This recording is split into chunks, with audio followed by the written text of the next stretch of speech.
Another day, another video, ang paglapag ng cellphone sa lamesa habang kasama ang mga kaibigan ay tila maliit na bagay lang. Pero malaki ang epekto nito sa respeto at connection.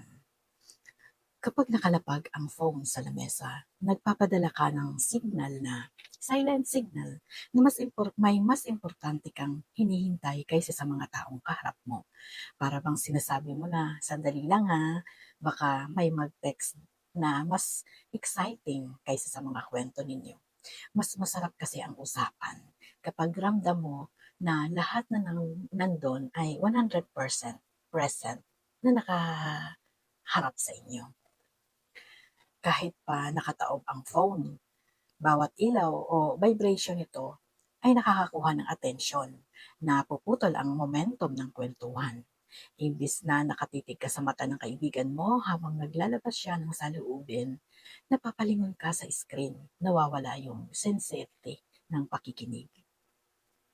Ito yung pag-isnab sa mga kasama dahil sa phone. Nakaka-offend ito, di ba? Lalo na kung bihira lang kayo magkita-kita.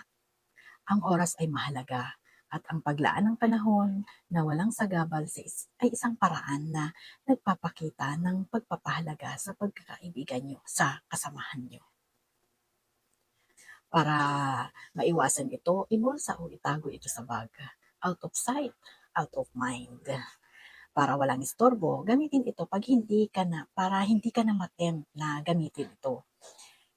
Sumagot sa mga non-urgent notification. Itago mo na lang. Phone is stuck.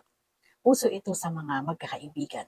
Pa-contest sila na walang lapagan ng cellphone, walang cellphone. May mga magkakaibigan na ganito na nagko-contest sila o kung sino yung mga hindi maglalabas ng cellphone. Yung mga ganun. Yung sa umpisa pa lang ng pag-uusap nyo, sasabihin nyo na lang na bawal ang cellphone, o itago ang cellphone sa bag. Ang unang kumuha ng cellphone ay siya ang magbabayad ng bill. Isa ito sa magandang halimbawa na pwedeng gawin ng magkakaibigan na minsan lang magkita-kita. Para maiwasan, di ba? Ang gadget ay pwedeng palitan, pero ang quality moment na at tawanan kasama ang mga tunay mong kaibigan ay hindi na maibabalik. Hindi na maibabalik yung oras na kasama-sama kayo. Pero yung cellphone, anytime pwede mong balikan. Di ba?